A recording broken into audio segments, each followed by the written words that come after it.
it's really fun because you're able to draw really cool stuff. School's out, meaning class is in session at Summer Art Camp in Anoka. Plus a task force of parents and community members looking at future space needs in District 11. But first, we're moving forward as if it's funded. Residents get a look at revised plans for an overpass at the Hanson Boulevard Railroad tracks. That tops CTN News this Friday, June 17, 2016.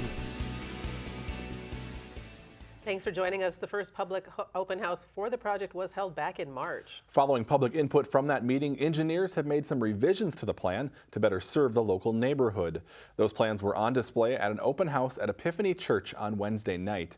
The changes include the addition of a small bridge just north of the railroad tracks to accommodate city street connections and eliminate impacts to Epiphany and the nearby townhouse community.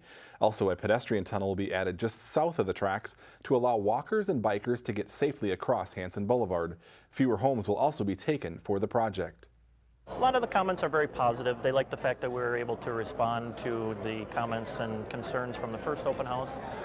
They like the fact that we minimized some of the impacts. With the first layout that we proposed, I think we had 12 or 13 homes that we needed to purchase outright and relocate those individuals. With this new layout, I think we're looking at 9. So we're able to reduce the number of homes that we needed to entirely purchase and relocate. The new overpass will have traffic on Hanson Boulevard going up and over the double railroad tracks, eliminating delays. As the design process continues, the city and county are still awaiting word from the state on the fate of the bonding bill, which they hope includes $12 million to make the project a reality. A transit-oriented development near the Riverdale commuter rail station is one step closer to reality. On Tuesday, the Anoka County Regional Rail Authority approved the sale of the land it owns adjacent to the station. It's selling the 16-acre site for $2.3 million to the Coon Rapids Housing and Redevelopment Authority, which in turn will sell the land to Sherman Associates. Sherman is proposing 2 apartment projects on a portion of the property, a 176-unit market rate building and a 63-unit mixed income building. A second phase could add senior housing and retail to the site. If project plans are approved, construction could start next year. Thousands of Allina nurses are set to walk off the job this weekend to protest stalled contract negotiations with management. A federal mediator brought both sides back to the bargaining table earlier this week in a last-ditch effort to reach an agreement and prevent a strike, but no deal was reached. So up to 5,000 nurses at 5 Twin Cities hospitals, including Mercy and Unity, plan to hit the picket line Sunday morning at 7. The strike is expected to last 1 week.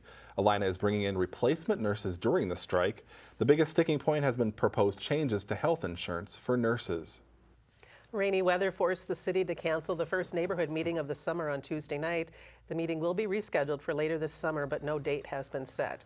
There are, however, 3 other summer meetings already planned that residents can attend. They are July 12th at Sunrise Pond Park, July 26th at Vineyards Park, and August 23rd at Kennedy Park. The meetings run from 6:30 to 8 p.m. City leaders give residents updates on city and neighborhood issues and answer questions. Police cars, fire trucks, and public works equipment is also on display. A fee has been set for those looking to raise backyard chickens in Coon Rapids. Last week, the City Council adopted an ordinance establishing the permit fee for keeping chickens at $100. Last month, the council voted to allow residents to keep backyard chickens if they follow certain rules. Part of that is submitting a permit application, supplement, and site plan before you can build a coop and purchase chickens. Residents interested in learning more about raising backyard chickens can attend a free class next week. It will be held Thursday, June 23rd from 6 to 8 p.m. at the Coon Rapids City Center. Those in attendance will learn the basics of starting a flock of chickens, including discussion of breeds, general care of poultry, and preparing your coop. The class will also cover the city code requirements, including permit application and inspection process. Again, the class is free, but you must pre-register online at coonrapidsmn.gov. The Coon Rapids Historical Commission is bringing history to life. 20 historical locations around the city will soon have new signage, and as CTN's Jordan Rylance explains, the city's history of long ago is coming to life thanks to stories, pictures, and technology. The way we view history is changing in Coon Rapids. Our plans are to have about 20 of these markers in various places around Coon Rapids. The Coon Rapids Historical Commission is working with the city to install these new historical markers, which will feature facts about the history of the location, photos, and even a QR code that will link visitors to a video story. They'll hold their device up to the QR code, which is about an inch in size, inch square. And from that, they'll have about a 3-minute narrated history of the particular area. The historical markers will be installed around the city in the next 3 to 6 months, and 5 QR code videos have been completed so far. The goal is to produce several more of these videos over the coming years. So the next time you're at the park or just walking around town and you see one of these signs, the Historical Commission wants you to read, scan, and learn a little something new. The objective of the Historical Commission is to preserve the history of the development of Coon Rapids. What better way to do that than to focus on various historic places that are still up and standing, or places where the original took place. In Coon Rapids, Jordan Rylance, CTN News.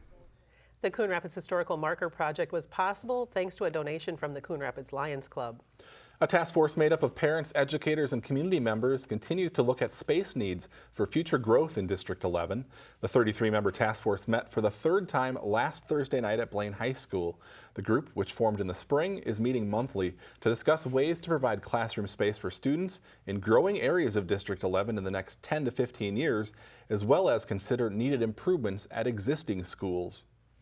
Our purpose is really to be critical thinkers, to give them opinions that represent the whole district and not just maybe where our school is or where our housing is. We've got people from every city, all different, economic and ethnic backgrounds and, different stages of life. Those like me who've got kids finishing up school, some whose kids aren't in school yet, and some who are well beyond school-age kids. So I think that's helpful. The task force will continue to meet and tour schools through November. The group will present its findings and recommendations to the school board in January.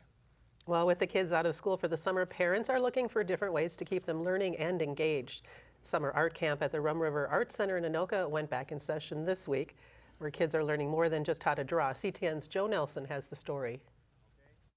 Our first drawing today is going to be Nemo. He is basically happy like all the time. A couple dozen kids from throughout the metro made their way to the Rum River Art Center for the first day of summer art camp this week. Students are finding Nemo not on a screen or in the ocean, but through instruction, their imagination, and their pencils on paper. With a sequel coming out this week and a passion for drawing, it didn't take long for the class to recreate their favorite characters. Add some lines, and before you know it, you're going to end up with a cute little fish. Draw the eyes first, and then we did the fins, and then we did the mouth. For about 8 years, Art Center Director Larry Weinberg and other practicing artists have taught kids from ages 5 to 17 how to bring their imaginations to life. It got its start by actually some parents asking me if I would teach some kids during the summer because they wanted to keep them busy and wanted to keep them drawing. The class has grown from a handful of students to more than 200 each summer, with 33 week-long morning and afternoon sessions forming movie characters to animals through a variety of mediums. Kids are starving for art, and we give them an outlet to do that. There's his head. Yeah. Tiny though. Well, you can make it a little bigger if you want. They're able to really look and solve problems visually, and it's an important part of anybody's growth. I like to draw dinosaurs, astronauts, owls. I would basically draw anything. You have stuff in your imagination that you want to draw. It's really fun and you can focus. When I get mad, that's what I do. I color. And Weinberg says he learns more than the kids do each summer. Every day you'll see some kid come up with a new way of doing things that I haven't thought of. It keeps me young at heart, and it keeps me young as an artist. And that's what really makes it interesting for me and why I keep doing it. It's peaceful. I literally like it. In Anoka, Joe Nelson, CTN News. The summer art camp runs through Labor Day, and there are still some openings for the weekday sessions. For more information, go to rumriverart.com.